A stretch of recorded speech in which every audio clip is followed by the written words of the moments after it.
Hola, bienvenidos, bienvenidas. Ya estamos en Los Canelos de hoy, en este viernes, ya 9 de octubre.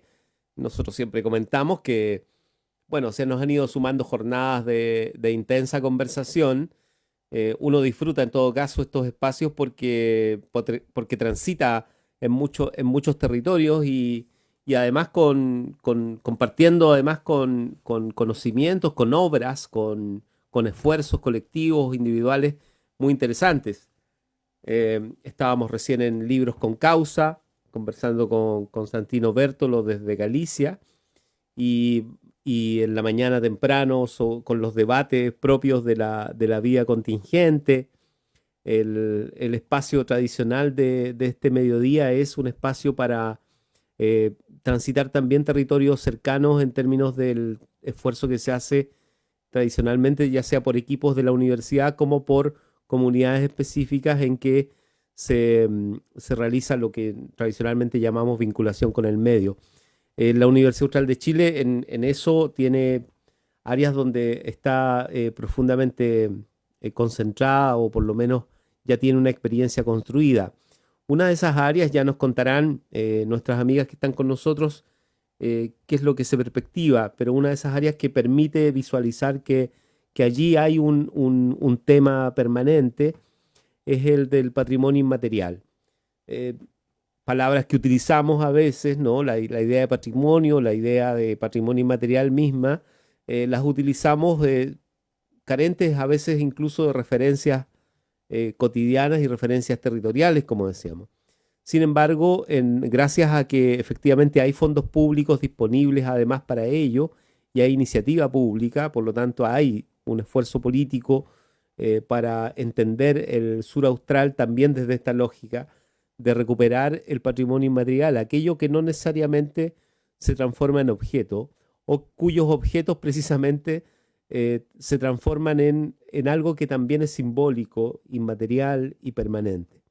Así que de ello vamos a ir conversando un poco. Está con nosotros Marcela González, una buena amiga, compañera de trabajo, colega en la Dirección de Vinculación con el Medio, está a cargo de la unidad de estudios, de hecho, y está con nosotros también, y darle la bienvenida a alguien que también es cercana, que ha trabajado en otras oportunidades también con el equipo y que hoy en día es la encargada regional de la Subdirección de Patrimonio Cultural Inmaterial aquí en Los Ríos, que es Marcia Eigert. Así es que lo primero es saludarlas. Marcia, ¿cómo estás? Bienvenida. Hola, hola, gracias. Bien buena tu introducción, me gustó, clarita, cálida. Todos estos temas que trabajamos, bueno, hace hartos años, como tú mencionas, desde actualmente yo desde la institucionalidad pública, pero antes también como en contacto con los equipos de la universidad, sobre todo. Estos temas, en el fondo, a veces la gente puede como percibirlos como complejos o técnicos cuando en realidad son cosas que son de lo más profundo y de lo más cotidiano también. Entonces es súper bueno eso, como aterrizarlo de la manera que tú lo mencionas y ver que la institucionalidad pública es un aspecto en el fondo, pero que la cultura se hace permanentemente y lo hace todo el mundo. Entonces, gracias por eso. Y bien, aquí estamos con teletrabajo, como ustedes también, y dándole. Qué bueno, qué bueno tenerte por acá. Saludar a Marcela y vamos a saludar también a nuestro querido amigo Nelson, que ya se integró, Nelson Bahamondes. Así es que, Marcela, ¿cómo estás? Hola Víctor, muy bien, gracias. Muy agradecida también de la invitación y que pudieron acompañarnos hoy Marcia y también Nelson para conversar sobre uno de los componentes o líneas de trabajo que estamos desarrollando más profundamente en esta segunda etapa, en el caso de Carpintería Rivera. Y claro, también hay una segunda etapa de trabajo de Nelson, pero es primera vez que estamos trabajando juntos en un acuerdo para desarrollar un proceso que tiene que ver con salvaguardia de lo que se llama bandas de pasacalle, que luego vamos a poder conocer un poco más sobre eso. Muchas gracias. Y saludo ahí a Nelson, que bueno Sí, que llegaste. ahí está Sí, Nelson, súper. darle la bienvenida. Yo decía al principio, miren cómo son las cosas, decía al principio que estábamos conversando recién nomás con Constantino Bertolo, un autor, alguien de las letras que estaba en Navia, en Lugo, en Galicia, y lo estuvimos comentando con él. Yo le decía, oye, tú sabes que aquí somos muy parecidos, es lo mismo, ¿no? Estamos igual en Galicia. Y él le decía, sí, fui a Chiloé y, y es como aquí, digamos, es lo mismo, qué sé yo. Entonces, o sea, vamos a aprovechar ahora de ampliar esa conversación acerca de la historia de los pasacalles, porque los propios pasacalles yo creo que tienen mucho de esa relación que hay. Y está con nosotros, saludarle, darle la bienvenida a Nelson Bahamondes, investigador sobre banda de pasacalle, integrante del equipo ejecutor acá de la universidad, que ha trabajado en el desarrollo de acciones con bandas de parroquias en la región de los lagos. Bienvenido, Nelson, ¿cómo estás? Muy bien. Hola Víctor, ¿cómo estás? Hola Marcela, Marcia, qué gusto estar en contacto con ustedes. Así es, pues. ¿Dónde estás tú? Bonito que el Estado se preocupe de apoyar a las comunidades en la preservación de sus tradiciones y también para las comunidades es súper importante que la Universidad Austral esté involucrada en este tema. Sin duda. Nelson, ¿tú estás dónde en este minuto? En este momento estoy en Puerto Montt, aquí Ya. confinado y sin poder cruzar a estos archipiélagos, pero bueno, gracias a la tecnología podemos estar en contacto y es increíble también cómo hemos podido seguir trabajando con las comunidades, cómo todo el ser humano tiene esta capacidad de adaptación a todas las condiciones. Claro, y de hecho yo supongo que las actividades religiosas en Chiloé es imposible que pararan, o sea, claro, quizás no con la masividad que acostumbran ser, pero debe haber actividades religiosas de todos modos. Así es, y con este tema de las redes sociales sobre todo, las comunidades se han empoderado del asunto. Muchas capillas tienen Facebook, transmiten sus novenas y están mucha gente vinculada de esa manera. Nosotros hace unos días atrás tuvimos unos seminarios online y pensábamos que era complicado el tema de la convocatoria y que la gente se pudiera conectar. Y la verdad es que fue todo lo contrario, la gente comparte, le gusta que se hablen de sus temas y en el fondo ser protagonistas. Claro, y hoy en día con los teléfonos móviles ya se puede hacer, ¿no? Desde distintos lugares. Y vamos a ir conversando. Marcela, no sé si te parece que contemos un poco, relatemos brevemente cómo es que llegamos a esto, porque eh, el desarrollo del trabajo ha sido muy intenso, ha recorrido incluso con otras temáticas como la carpintería ribera prácticamente toda la zona sur austral, en distintos lugares, con distintos momentos, con distintos tipos de actividades además, ¿no? Aquí mismo en la región de los ríos, etcétera. Marcela. Sí, tal cual, ha sido un proceso intenso y exigente metodológicamente, sobre todo en estos últimos tiempos, en donde el trabajo online y generando mecanismos de comunicación han puesto un poco en juego las estrategias más tradicionales de trabajo de campo, que es algo clave en los estudios que nosotros hemos estado haciendo, tanto para en un principio desarrollar algo de investigación para el proceso anterior, que era generar contenido sobre carpintería ribera y tejuelería en la región de Aysén, en la región de los lagos y también en la región de Magallanes.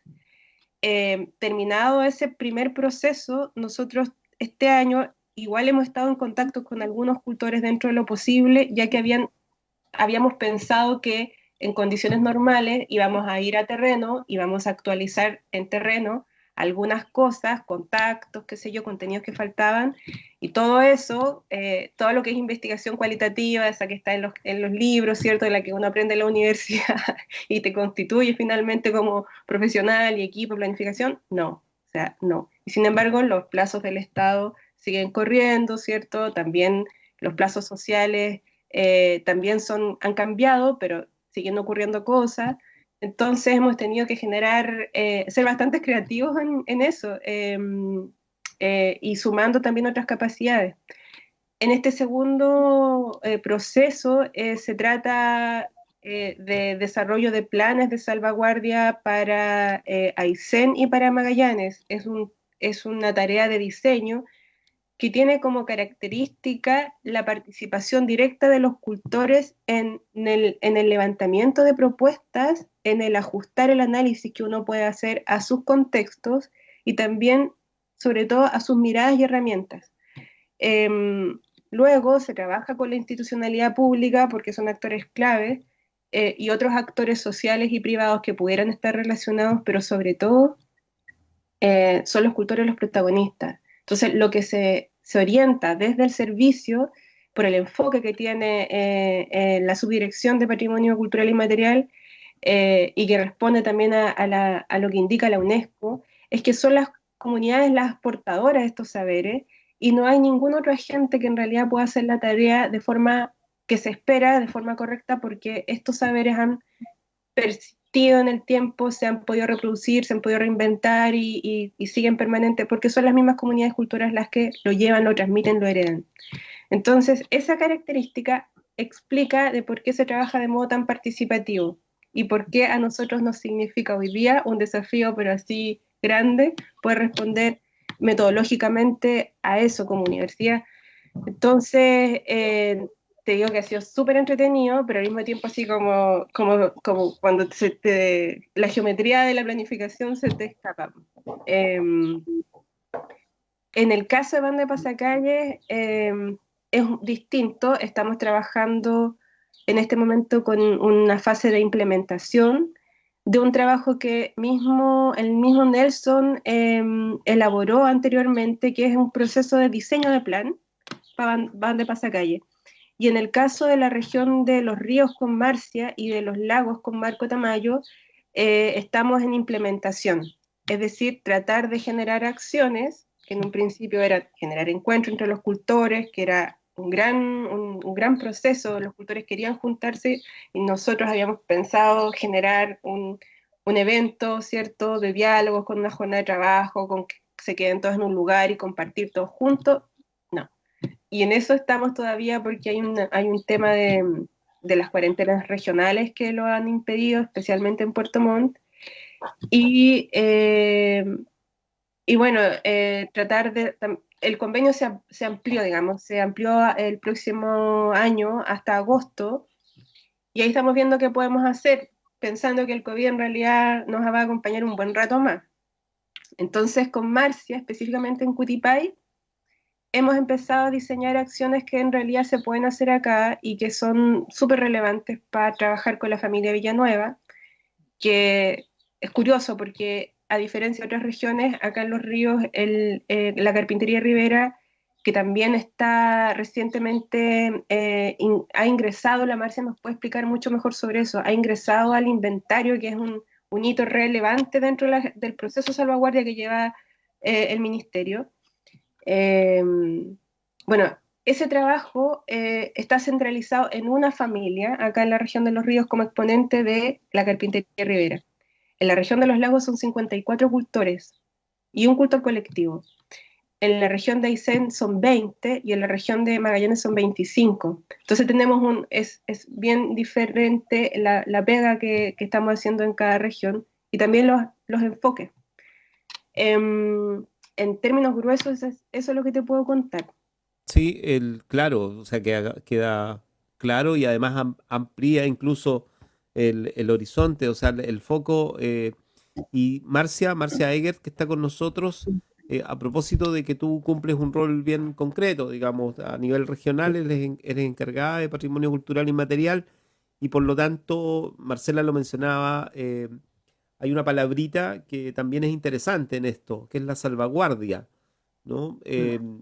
Ahí habría que preguntarse qué significa en concreto, hasta dónde eso es un proceso que está activo, ¿no? Que incluso en estos tiempos, y qué se está haciendo al respecto. Marcia. Claro, en realidad, bueno, para entender este tema de los procesos de salvaguardia, como bien lo explicaba Marcela, cuando ya los sacas, teóricamente, los sacas desde el tema de la gestión estatal o de la gestión cultural en el fondo, y lo ves como cómo se dan los procesos de transmisión cultural del patrimonio cultural inmaterial, en el fondo es eso, o sea, la salvaguardia es cómo patrimonio cultural inmaterial se transmite en el tiempo y se mantiene vigente, lo que no significa que sea estático. Entonces, la mirada estatal o la mirada de la gestión hacia el patrimonio cultural inmaterial, de acuerdo a los dictámenes también como de la UNESCO, las recomendaciones de UNESCO y todas las líneas teóricas en el fondo que convergen ahí, no puede ser un símil de cómo se trabaja el patrimonio cultural material. No puede ser de la misma manera, porque en realidad no se puede enajenar esa producción cultural, digamos, no se pueden enajenar esos bienes de las propias comunidades que son los que las han creado y recreado. Y tampoco se puede inhibir el cambio, porque ¿qué pasa muchas veces con las miradas rigurosas como ortodoxas o muy rígidas de temas patrimoniales? Que, bueno, que son miradas que por suerte han ido cambiando y ya no se dan tanto, que es como la mirada de la preservación exacta. Es la mirada de que la gente tiene que seguir, por ejemplo, no sé, pensando así estereotipos ya máximos, como la gente que se desencanta porque llega a un lugar y la gente no se viste como espera que se tenga que vestir, o no vive con la casa con suelo de tierra y tiene celular, por ejemplo, o tiene computador. Entonces, este dinamismo de la cultura, que es un dinamismo que en el fondo es el dinamismo de la cultura en general, se expresa de manera más concreta en el patrimonio cultural inmaterial. Y por otro lado también la búsqueda es a no arrogarse la propiedad del patrimonio, sino que se mantenga como patrimonio de las comunidades. Entonces, ahí hay una palabrita bien clave que es reconocimiento, por ejemplo, en vez de declaratoria. El Estado, cuando reconoce una manifestación de algún elemento de patrimonio cultural inmaterial, no significa con eso que tenga un poder como dictaminador, digamos, sobre esas manifestaciones. Entonces, estos sustos que pueden provocar de repente estos diálogos con la institucionalidad, que pasa mucho en el ámbito del patrimonio cultural material. A la gente le da miedo a veces que, por ejemplo, iniciar un proceso de declaratoria de algún bien, estamos hablando, no sé, pues un inmueble, por ejemplo, porque sienten que ya deja de ser suyo. Esto, bueno, ha ido cambiando mucho en el tiempo también en el tema del tratamiento del patrimonio material, pero en el caso del patrimonio inmaterial es súper claro que lo que importa es que las comunidades son las que regentan el poder sobre su propio patrimonio. Y el proceso de salvaguardia es un proceso, no es como una preservación así como congelada en el tiempo, son procesos donde conjuga su acción las comunidades que permanentemente tienen que estar no solo enteradas, sino que protagonizando los procesos, primero de decidir si quieren o no quieren dialogar con el Estado, si quieren o no quieren iniciar algún proceso con el Estado. Y ahí se eleva una solicitud a través de un formulario, se eleva una solicitud que en el fondo que es para incorporarse, para incorporar alguna manifestación al registro de patrimonio cultural inmaterial. Y cuando la comunidad decide eso, se inicia todo un proceso largo que tiene 5 etapas y que puede durar unos años fácilmente, que es el proceso desde la solicitud hasta pasar por investigación participativa en caso de que se ingrese al registro y después pasar, como pasó acá en Cutipay, por ejemplo, pasar ya al diseño del plan de salvaguardia que tiene sí o sí que tener participación activa de la comunidad cultora, como en diálogo permanente y horizontal con los representantes del Estado y otros que pueden ser, por ejemplo, privados, puede ser otras instituciones. En el fondo es como la triangulación de intereses hacia la preservación de este patrimonio, pero no de manera rígida, de manera dinámica, y donde siempre los protagonistas son los propios cultores y cultoras. Esa es como la idea de este proceso. Bueno, toda esta cosa como más así técnica y detallada, digamos, se puede ver a través de la página SIGPA, que es el Sistema de Gestión Integral del Patrimonio, la sigla, que es la página donde aparecen descritos todos estos procesos, también la Sí. gestión territorial, por ejemplo, los encargados de cada región, los elementos que ya están reconocidos en el inventario, bueno, porque el inventario, como dice Marcela además, es la fase, como, no es la fase final, porque en realidad cuando algo entra en el inventario es como ya el reconocimiento, el reconocimiento máximo que puede tener un elemento de patrimonio inmaterial para el Estado, pero no significa que los procesos queden detenidos. Ujú. Eso es Sí, básicamente. sí, de acuerdo. Marcia Egert, que está con nosotros, encargada regional de la Subdirección del Patrimonio Cultural Inmaterial, quien además nos permite entrar en estos temas desde el punto de vista también institucional y desde la política pública. Está con nosotros también Marcela González, de la Unidad de Estudios de la Dirección de Vinculación con el Medio en la universidad. Y está Nelson Bahamondes, investigador sobre banda de pasacalles, integrante del equipo ejecutor de la universidad en este trabajo. Nelson, aprovechando que podamos ampliar esta conversación, como lo han planteado tanto Marcela como Marcia, uno tendería a preguntarse, bueno, ¿y para qué las comunidades se van a incorporar dentro de una dinámica como esta, ¿no? Más allá de ser objeto de estudio como tradicionalmente lo ha sido en tantas ocasiones. Y, y eso tiene que ver con una cuestión que quizás no se dice mucho, que es que cuando hay una política pública también es por algo, es porque en este caso incluso a nivel global, ¿no? Están los objetivos de desarrollo sostenible, de hecho algo de eso podemos conversar más tarde, pero en principio hay una cierta noción también de emergencia respecto de los temas que incorporan estas políticas, ¿no? O sea, no es que no esté pasando nada y queramos simplemente relevar algo que nos parece que es importante de hacer en este minuto, sino que algo debe estar sufriendo la comunidad como para que observemos la necesidad de relevar para nosotros al final, para la institucionalidad, esa cultura inmaterial que está allí, ¿no? Eh, Dicho de manera burda, uno podría decir de qué le sirve al territorio toda esta política pública, ¿no? Claro. Nelson. Así es, pues. Bueno, esto partió hace harto tiempo atrás también en Chiloé con un reconocimiento a los templos y que posteriormente fue extendiéndose a las fiestas patronales, a la organización laica que tienen las comunidades con sus patrones, con sus fiscales, con sus cabildos, cofradías. Y como lo decía Marcia, la verdad es que la salvaguardia o la transmisión de las tradiciones siempre lo han hecho en las mismas comunidades. Lo que ocurre es que el archipiélago de Chiloé, bueno, como muchos otros territorios, en las últimas décadas ha sufrido profundos cambios económicos, sociales, ambientales, culturales, y que también han afectado a las comunidades. Entonces, de alguna manera, cuando las comunidades ven que sus capitales culturales comienzan a debilitarse y ya no pueden restaurar sus templos, ya no pueden convocarse o requieren de otros apoyos, es allí cuando se genera esta salvaguardia. Pues en este caso, la salvaguardia, como lo explicaba Marcia, es un acuerdo. En este caso, las comunidades hicieron el mismo proceso que se explicaba hace un ratito. Pues.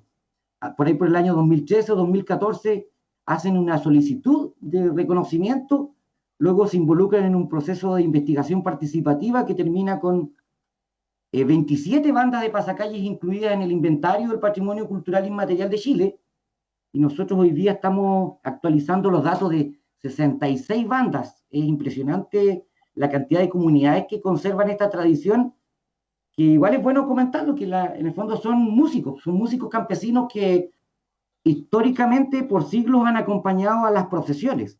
Las bandas de pasacalles son estas agrupaciones musicales que cuando las comunidades salen en procesión con sus imágenes, la banda va acompañando y le da más brillo a la ceremonia. Sí, de hecho, o sea, si uno mira la presentación del Ballet Folclórico de la Universidad Austral de Chile, que tiene un grupo musical, de hecho, utilizan el pasacalle y lo utilizan con esta intencionalidad además, digamos, ¿no? O sea, hay formas de incorporar estos contenidos en la vida incluso de la institución como la nuestra, digamos, que tiene que ver con esto de que en el caso de los estudiantes, ellos mismos terminan siendo cultores, digamos. A pesar de que quizás no vengan de ese lugar, no tengan la experiencia de haber visto nunca un pasacalle, ¿no? Y que ya la tendrán además, porque te empieza a exigir también la necesidad de conocerlo, más en detalle, más presencialmente. Entonces ahí hay una cuestión que territorialmente puede ser interesante de preguntarse. ¿Qué institucionalidad falta? ¿Con esto es suficiente? ¿Qué dicen las propias comunidades, las propias bandas de pasacalles cuando tú trabajas con ellos, ¿no? Bueno, de paso un reconocimiento a don Julio María Ángel, que por muchos años, desde la Universidad Austral, tuvo esa sensibilidad de adentrarse a los campos y llevar al ámbito académico un conocimiento popular, tradicional. Y por otro lado, que así como creo que todos los que estamos aquí en esta reunión fuimos formados en la Universidad Austral, la verdad es que en esa universidad ha recibido por décadas a un montón de chilotes que, si bien es cierto, no pueden llevarse a Valdivia su patrimonio, se llevan su identidad. Entonces los chilotes, independientes del nivel de formación académica que tengan, son cultores tradicionales porque son portadores de costumbres que se han transmitido. Entonces, bueno, algo particular de las bandas de pasacalle no solamente es extraordinario el número, porque prácticamente cada comunidad tiene su propia bandita de músicos, sino que además cada localidad se reconoce por sus propias melodías. Es decir, la variedad, no todos tocan la misma música. Y prácticamente estos pasacalles son un elemento identitario de las comunidades. Hay comunidades que tocan un pasacalle, 3 pasacalles, y además también es importante comentar que esta tradición, por lo menos en Chiloé, está documentada desde el siglo XVI, Chiloé, igual que Valdivia, tuvo una historia muy militarizada, eran posesiones estratégicas de un imperio planetario que tuvo territorios aquí en el sur de Chile, y así como llegó la religión, también se preocuparon de mantener una sociedad militarizada, y así como quedaron estas tradiciones de las capillas y las fiestas patronales, quedaron también estas banditas de músicos, y bueno, cada agrupación musical tiene sus prioridades. Hay bandas que necesitan instrumentos, bandas que necesitan apoyo en la formación musical, hay bandas que quieren rescatar su historia. La verdad es que el plan de salvaguardia consiste en una serie de iniciativas que las mismas comunidades han planteado y que ellos las han priorizado, y el compromiso del Estado en el fondo es acompañarlo durante un periodo de 5 años en esa etapa de fortalecer en el fondo esta tradición. Bueno, vamos a seguir conversando. No sé, vamos integrando también, Marcela, ¿cómo ves tú esta conversación que teníamos con Nelson? Porque allí hay también una experiencia que tú has tenido en terreno, ¿no? Y destacar también ello, Marcela. Sí, nosotros el proceso de terreno lo pudimos realizar antes del COVID, y en ese momento estábamos trabajando con Carpintería Rivera y Tejuelería. Tejuelería ha quedado en pausa dentro de las gestiones del ministerio en este momento, y Nelson se ha incorporado a trabajar en Band de Pasacalle. Entonces, en mi experiencia no he tenido trabajo con Band de Pasacalle, más bien es acompañando y facilitando las labores que realiza Nelson, en la perspectiva de que en el fondo, o sea, en un principio también teníamos que hacer encuentros, ¿te acuerdas, Nelson? Talleres, historia local. Habíamos conversado eso como una semana antes de que se declarara el encierro, y estaba re bonito eso. Íbamos a hacer generar material de difusión, que también se llama educativo muchas veces, pero es como de valorización. Y entonces ahora estamos en otra etapa. Nelson está actualizando, aumentando el número de registros, está engrosando esa base de datos. También está en un proceso de realización de entrevistas, y que eso debería conducir a la elaboración de un guión para a futuro poder generar material audiovisual.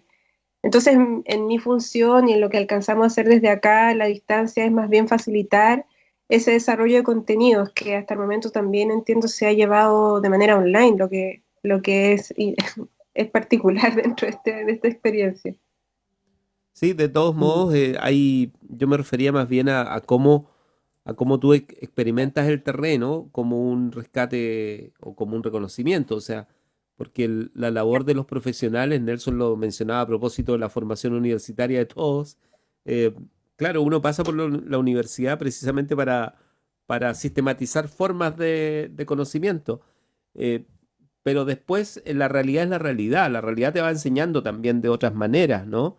Y la capacidad de trasladar la experiencia al diseño, ¿no? A ti te toca, nos toca en la universidad también pensar el territorio en términos de mapas, de mapas, ¿no? De dónde están las cosas, quiénes son los actores principales, cómo se puede pensar una articulación de cosas que en principio parecen no articuladas, parecen temas distintos, ¿no? Hablamos de tejuelería, de carpintería ribera, de pasacalles, etcétera. ¿Cuántas cosas más hay también en estos territorios que debieran estar incorporadas, ¿no? Entonces tienes que hacer de vuelta la ingeniería inversa de pensar el territorio siempre como que nos falta hacer cosas, ¿no? Siempre nos falta algo. Y cuando uno va a terreno se encuentra con eso, ¿no? Se encuentra con que hay demandas un poco más amplias y profundas. Totalmente. Cuando estuvimos trabajando en terreno, temas que sabíamos que tenían conexión, allá sencillamente se confirmó la conexión, pero además se vio la dificultad para establecer límites. Por ejemplo, cuando estábamos documentando carpintería ribera en Tortel y tejuelería, porque tiene que ver con la historia de poblamiento de la región de Aysén, y de llegar a ciertos lugares a construir vida. Entonces, esa práctica del habitar, nosotras rápidamente concluimos, es decir, este cultor, esta persona, en principio, antes de llamarlo cultor, porque es cultor de muchas prácticas, esta persona trabaja en tejuelería, pero también construye el bote porque en realidad y porque en el fondo trabaja con la madera, porque es el origen de por qué se conforma Tortel, que es una caleta maderera antes que pescadores. Tortel tiene ese tema y la extracción del ciprés. Entonces, entre ellos al mismo tiempo existían límites para tratarse como tal, es decir, tú no haces un bote hace más de 5 años, porque no lo has necesitado, porque la madera dura muchísimo en una embarcación. Y la otra persona decía, yo construyo porque me encargan. Entonces ahí había un elemento a considerar. Otro elemento a considerar quizás era saber hacer un plano, que es algo que exige la Armada para poder tener una embarcación circulando por los cuerpos de agua.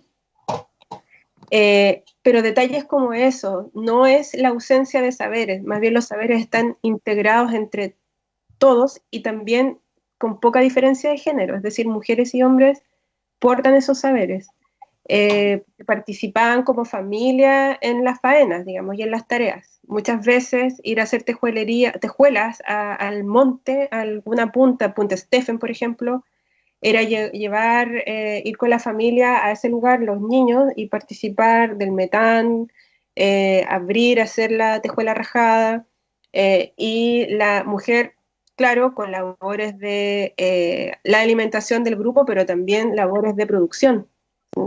También estaba ahí elaborando tejuelas y anudándolas para después trasladarlas en conjunto.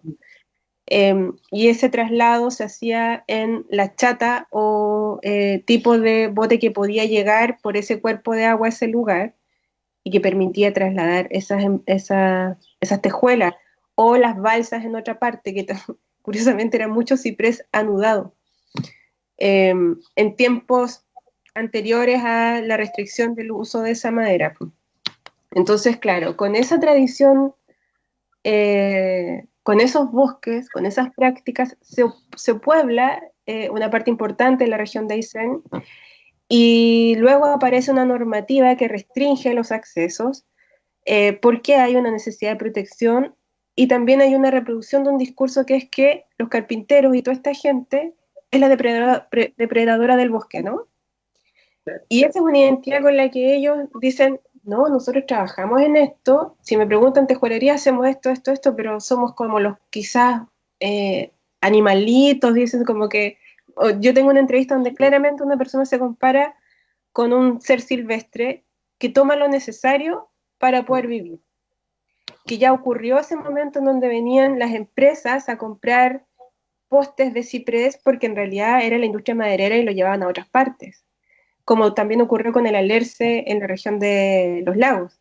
Entonces, esa relación, la legislación vigente hoy en el Estado no la tiene considerada, y es una de los reclamos número 1 que tenemos que trabajar para el diseño del plan de salvaguardia, que es un tema que atraviesa Cutipay, todo lo que es la región de los lagos con Gualaihue, ¿cierto? La provincia de Yanquihue y la provincia de Chiloé, también con Aysén, con los territorios de Melinca, con Puerto Aguirre, con al frente Raúl Marín Balmaceda, con Puerto Chacabuco, y al sur tenemos Guadal, Tortel. Y también lo tenemos en Puerto Edén, donde si bien hay comunidades indígenas que tienen otro tipo de permisos, tampoco es que sea muy fácil el trabajo ahí para los carpinteros, porque tampoco hay cultores, en realidad hay 2 personas, una persona muy mayor, que es don Francisco Arroyo, que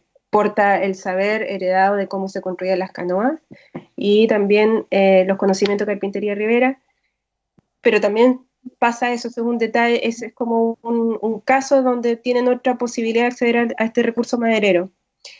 Y después tenemos Puerto Natales, Punta Arenas, Puerto William, donde todas esas localidades donde hay carpinteros de ribera, incluyendo Cutipay de los Ríos, tienen esta dificultad de acceso a maderas nativas y de calidad para construirse embarcaciones, que en realidad hablábamos tiempo atrás, ¿te acuerdas, Marcia, cuando hablamos con un ingeniero forestal y nos decía que la trazabilidad y el valor de la madera pensado para la carpintería ribera es incomparable en comparación a, claro, la leña, por ejemplo, o el uso de postes, o el uso de otro tipo de... Entonces me decía, hay un trabajo que hay que hacer ahí y que es posible. Entonces para nosotros eso es como un norte, digamos, poder generar una línea de trabajo dentro de la línea estatal que articule las 4 regiones para generar una posibilidad que es clave para que la carpintería ribera pueda seguir existiendo en el sur, autorizada, digamos, porque es bien probable que se utilicen hoy día algunos tipos de madera que no esté necesariamente no sé, con todos los permisos que eso debería tener. Finalmente, el volumen de pesca, o sea, de actividad pesquera, que se relaciona estrechamente con la carpintería ribera, es posible porque se obtienen maderas de alguna parte, ¿cierto? Entonces ahí hay planes de manejo, existen, pero no sé, y ahí tenemos preguntas, ¿cómo hacemos eso? Entonces, para evitar esos problemas que estamos tratando de allanar permisos, diálogos. Sí. Yo creo que es un trabajo, un viaje largo, ¿eh? Nosotros estamos esperando contribuir a la primera ruta de diálogo. Creo que en adelante son los cultores y los encargados regionales que tienen esa gran e interesante tarea. Hacer flexible la legislación de los bosques para las comunidades habitantes cuando no se trata de actividades extractivas brutales. Marcia Egert. Sí, yo quería complementar una cosita con respecto a lo que menciona la Marcela. Bueno, por esa misma razón también se está desarrollando actualmente en el marco de los planes de salvaguardia, de una manera integrada para los ríos y para los lagos, un estudio de consumo de madera, de utilización de madera, porque en realidad hay muchos supuestos, como dice la Marcela, muchos supuestos como incluso prejuicios con respecto a la labor de los carpinteros de ribera y su impacto medioambiental. Entonces queremos poder saber exactamente cuánta madera y qué tipos de madera se consumen y cuánta madera se requiere para determinados tipos de embarcaciones, y en el fondo eso es tener ya un conocimiento como más certero. Y eso lo está desarrollando, bueno, el equipo de la UACH, liderado por la Marcela, pero en concreto Hugo Almonacid, que tiene la cualidad, digamos, de ser, por un lado, él, al igual que nosotros, es egresado de la Universidad Austral, es ingeniero naval de la Universidad Austral, pero además es carpintero de ribera, de familia de carpinteros de ribera, de Chiloé, precisamente. Ha sido entrevistado en la radio también varias veces y está hoy día en los medios, está bien conocido el lugar. Pero es importante porque en realidad, como menciona Marcela, se trabaja muchas veces las imágenes que se construyen con respecto a los grupos humanos, muchas veces se refieren o se desarrollan en base a prejuicios y no a conocimientos reales. Entonces, eso es importante trabajar, como ya, qué efectivamente es lo que se hace, cómo se impactan los bosques, o también de dónde, cuál es la relación en el fondo, porque muchas veces también la gente, bueno, lamentablemente con la pérdida del bosque nativo y con la pérdida del bosque en general, actualmente se confunde bosque con cualquier cosa, o sea, con plantación, con algo que no es bosque. Digamos. Entonces igual es importante eso, ver toda esta interrelación que existe. Así como mencionaba Marcela también con respecto a la carpintería de Ribera, no como un oficio exclusivo de las personas, en muchos casos. En el caso, por ejemplo, de los cultores que están reconocidos acá en Los Ríos, sí, ellos son efectivamente carpinteros de Ribera dedicados a eso, con encargos, con mucho prestigio también, le encargan embarcaciones, por ejemplo, actualmente están haciendo una para Chiloé, otra para Puerto Natales, además de embarcaciones pequeñas locales, en este momento.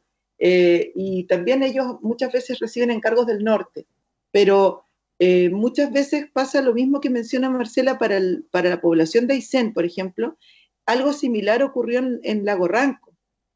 Toda la zona de Lago Ranco, que está absolutamente depredada en términos de bosque, esa depredación tiene que ver con la industria maderera, pero también gran parte del poblamiento de ciertas localidades tuvo que ver con esa misma actividad maderera, pero las familias eran familias muy multifacéticas que tanto hacían el camino, bueno, de hecho con Víctor estuvimos juntos ahí en Pitriuco en algunos conversatorios, en Illahuapi, y la gente contaba eso, ¿te acuerdas?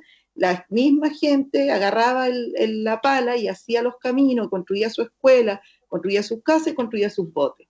Entonces, es un todo, es una forma de habitar. Sí, bueno, estamos conversando, este Canelos nos va a quedar corto, es evidente, nos quedan pocos minutos, pero les voy a dar unos minutos finales también.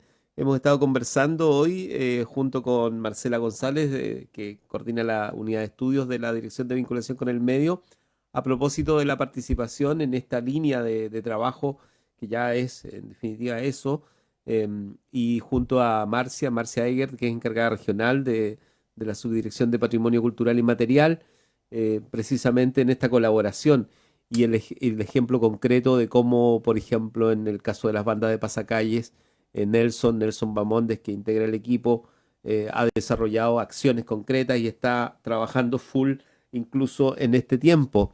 Es inevitable, fuimos como de la experiencia a este problema de la integración de los saberes, que en definitiva al final es la integración de las comunidades y la integración territorial, digamos, esos grandes problemas que se compran los que estudian, ¿no? Las regiones subnacionales y todo ello, digamos. Y es inevitable que uno piense que en el periodo en que estamos de debate institucional en Chile, que es un país, es un Estado-nación que está aquí, digamos, que a propósito de territorios está instaladísimo aquí, eh, y que está en pleno debate, o por lo menos va a entrar en ese debate. Y cuando uno escucha las discusiones que se dan institucionalmente, esto de, por ejemplo, ya qué régimen de gobierno nos es más adecuado, ¿no? Un régimen federal, dicen unos, otros semipresidencial, lo que sea. Y claro, es como si fuera una cuestión de gustos, ¿no? Y resulta que territorialmente los asentamientos, las poblaciones tienen formas de resolución de conflictos, de dinámicas de toma de decisiones, de política propia, ¿no? Y, y quizá ahí queda una cuestión pendiente, que sería ya una tercera parte de la conversación, que sería ya, entonces, qué nivel ya no solo de integración, sino de proyecto,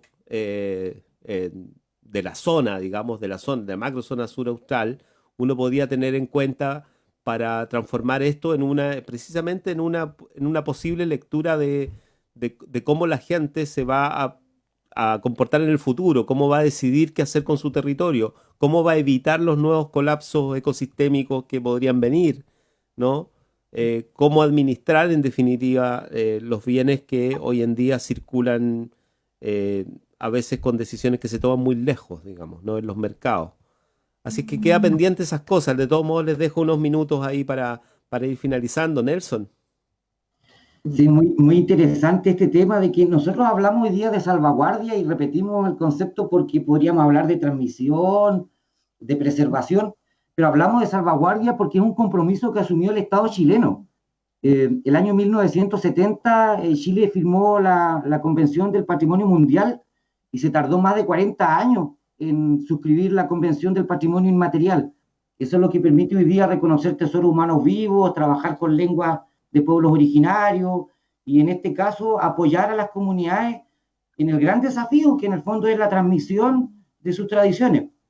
Nosotros este año estamos complicados con las actividades presenciales, pero con las comunidades nos pusimos de acuerdo y con harta voluntad también de la Universidad Austral estamos haciendo hartas cosas, no es poco. Este año un poco quisiera dejarlo mencionado porque se ha dicho, pero estamos actualizando los datos de 27 bandas que son parte del plan de salvaguardia, más otras 39 que no se habían incorporado, y como digo, son un montón de cultores. Estamos construyendo un directorio regional de bandas porque entre ellos tienen muchas relaciones, se prestan músicos entre sí. Estamos profundizando en la investigación porque de este tema ha sido poco lo que se ha investigado y sobre todo con el protagonismo de ellos. Y finalmente vamos a concluir el año generando un material de difusión donde son en el fondo las mismas bandas y los mismos cultores los que quieren proyectar lo que ellos quieren proyectar de sí mismos. Y esperamos que el otro año poder implementar el resto de las cosas que están comprometidas con las comunidades. Y el seminario que yo les mencionaba hace un ratito que tuvimos hace unas semanas atrás, tiene que ver con eso, con la necesidad de juntarse, los encuentros y también de los cultores más jóvenes de aprender, de gente más antigua y de investigadores. Así que estamos aquí muy comprometidos entre el equipo de la Universidad Austral, entre la gente del Servicio del Patrimonio, porque se empieza a dar una relación y un compromiso personal también con estas personas. Gracias, Nelson. Nelson Bahamondes. Marcia Egert. Bueno, un poco en la línea de lo que menciona Nelson, yo creo que estas vicisitudes que estamos viviendo este año, que no son menores, o sea, no es menor la crisis económica que tenemos en este momento. Acá en la región además ha golpeado bastante duro el tema de la cesantía. Estamos liderando índices de cesantía acá en la región y hay múltiples dificultades que se suman a estas restricciones como sanitarias, digamos, que impactan en la vida cotidiana fuertemente. O sea, no solo para nuestras proyecciones de trabajo con las comunidades, sino que en nuestra vida cotidiana de las familias, todo es muy complejo. Pero quisiera decir que al igual que Nelson, yo noto de que se han desarrollado múltiples y se están desarrollando procesos interesantes que tienen que ver con esto, con esa capacidad adaptativa que tienen los seres humanos en general, las comunidades humanas en general. Desde ese punto de vista, para el caso puntual de lo que se está trabajando acá en la región, en términos de patrimonio cultural inmaterial desde el Estado, digamos, también, o sea, nosotros acá tenemos la dificultad que, como señala Marcela, Cutipay es un astillero familiar y es un astillero de unos hermanos que son más o menos mayores. Lamentablemente ninguno de ellos pudo estar hoy día en esta sesión, pero entiendo que tienen todas las ganas de poder participar en algún otro programa más adelante. Y bueno, y ellos tienen muchas dificultades de conexión a internet, e incluso al teléfono en gran parte del día, porque donde está el astillero no hay conexión de teléfono, pero son súper abiertos. Entonces, cuando yo he podido conversar con ellos y proponerles de repente unas vueltas de tuerca, se podría decir, a esta situación, han tenido muy buena acogida. Entonces, para el Día del Patrimonio, por ejemplo, se presentó un relato teatral que cuenta un poco, como para acercar a los niños, cuenta la historia de cómo los carpinteros de Rivera se volvieron carpinteros de Rivera, los de esta familia en particular, los hermanos Villanueva, y los muestra a ellos niños haciendo sus primeros intentos de construir embarcaciones, observando a personas que no son de su familia, que no eran de su familia, que sí tenían la práctica. Entonces, eso yo creo que significó como, para mí personalmente me pareció como una súper buena señal en el sentido de apertura, de poder hacer cosas distintas a las que tradicionalmente se plantean, más de una mirada más adulta y siempre presencial. Entonces, en base a esto, que en realidad venía del 2019, de hacer un relato teatral para los niños en una función en SECREA, se empezó como a vislumbrar la posibilidad de hacer ya más cosas remotas y lúdicas. Entonces actualmente, bueno, ahora en noviembre vamos a hacer unos talleres, que son talleres como para sensibilizar y comunicar, dar a conocer el tema de la carpintería Rivera y en concreto Cutipay, con niños de 2 escuelas rurales, cordilleranas de Lago Ranco. Una es en Pocura y la otra es en Carrán. Entonces, esto en realidad habría sido carísimo o inviable de hacer en términos más presenciales, pero se plantea como un piloto con la idea de que el próximo año quizás pudiera implementarse todas estas actividades didácticas mediadas por los propios educadores tradicionales de las escuelas, y que en el fondo permitan que niños de diferentes nichos ecológicos y diferentes sectores de la región puedan conocer, por un lado, a este grupo humano, digamos, de cultores, pero también poder indagar, ellos ser protagonistas de un proceso de investigación activa en sus propias comunidades, para poder llegar a ampliar también esta mirada que tenemos y poder, por un lado, identificar, pero también reconocer a los cultores que puedan estar en algunos lugares más recónditos de la región y que hasta el momento no conozcamos.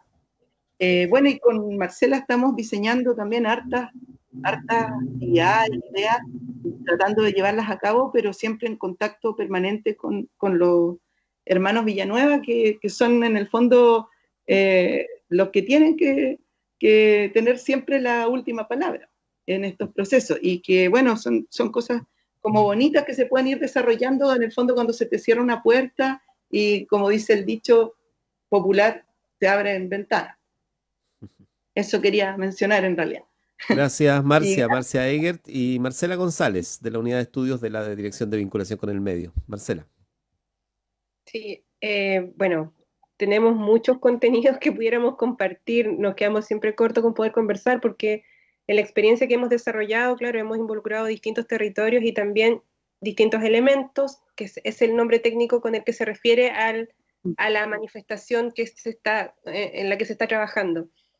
Porque estoy pensando harto en tejuelería, por ejemplo, en este momento, y cómo desde la universidad estuvimos trabajando con Virginia Vázquez, porque generamos ahí unas miradas tratando de revisar qué es lo que había, qué podemos decir.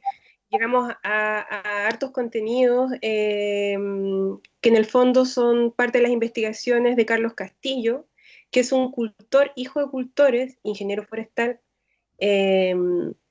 que ha producido, ha publicado y tiene hoy día quizás la mayor producción de información sobre la tejuelería de Aysén. Entonces, pienso que ahí también hay un ámbito de trabajo que quizás es uno de los más desafiantes con los que nos enfrentamos en este tiempo. Los cultores de tejuelería son personas muy mayores, el factor etario es relevante en esto, es un trabajo pesadísimo trabajar en tejuelería en la montaña. Y claro, ese informe estuvo trabajando harto Francisca, del equipo de la unidad de estudio, Francisca Poblete, y llegamos a todos los lugares donde pudimos en su momento y quedó gente fuera. Entonces, claro, el desafío de trabajar en patrimonio cultural y material desde una lógica, o sea, como ejecutores, ¿cierto? Como andar en terreno, levantar información, tomar contacto con las personas, es encantador en el sentido de que te conecta quizás con una forma de trabajo de terreno soñado, ¿no? Así como para los que somos antropólogas y antropólogos de las ciencias sociales, que nos gusta andar buscando, pero al mismo tiempo las dinámicas y las posibilidades que ofrecen los marcos en los que uno puede ejercer eso también son bastante restringidos, especialmente cuando vemos las condiciones que hay en terreno. Entonces, claro, tejuelería yo creo que representa dentro de lo que hemos trabajado uno de los mayores desafíos, porque hay menos cultores en la región de Aysén, me refiero. El ciprés, que es la tejuela, es la madera que permitía hacer esa tejuela que tú pones el hacha y la abres, la tejuela rajada. Esa ya definitivamente no se puede hacer. Carlos Castillo es alguien que lo destaca, dice por favor no, si vamos a trabajar en salvaguardia hay que dejar el ciprés tranquilo. Y tenemos entonces los cultores que han virado la lenga, que requiere otra técnica porque se utiliza otra herramienta. Pero bueno, esos aprendizajes y esas experiencias por una parte las hemos podido llevar a los informes. Siempre queda harto fuera, siempre quisiéramos tener mayor involucramiento con estudiantes. Hasta el momento eso ha sido algo pendiente en el desarrollo de este trabajo, pensándolo como equipo de la universidad. Cuando quieras podemos volver con otros énfasis y contenidos, Víctor, hay harto que compartir. Sin duda, sí. Vas a tener que tener tu propio programa. Parece, porque Oye, un gusto además estar con Nelson hoy, con Marcia y Marcela, que nos vemos recurrentemente, aunque en estos tiempos todo ha cambiado un poco, pero bueno, vamos a seguir conversando seguro. Un gusto, como siempre, gracias por estar con nosotros. Gracias por la invitación. Nos reencontramos, chao, chao. Así es. Nos vemos. Un gusto haber estado con ustedes. Saludos, chiquillos. En Radio Universidad Central de Gracias, Chile, chao. continúen con la emisora, por supuesto. Hay programación en la tarde. Nos despedimos de esta mañana larga de todos los viernes. Chao, chao. Las primeras gotas de un nubarrón, los últimos arcoíris, las mañanas heladas y los mediodías dorados. A la mitad del día, Los Canelos. Todos los viernes, al mediodía, por Radio Universidad Austral de Chile. Los Canelos, en la mitad del Guadalafquén. Construyendo educación superior.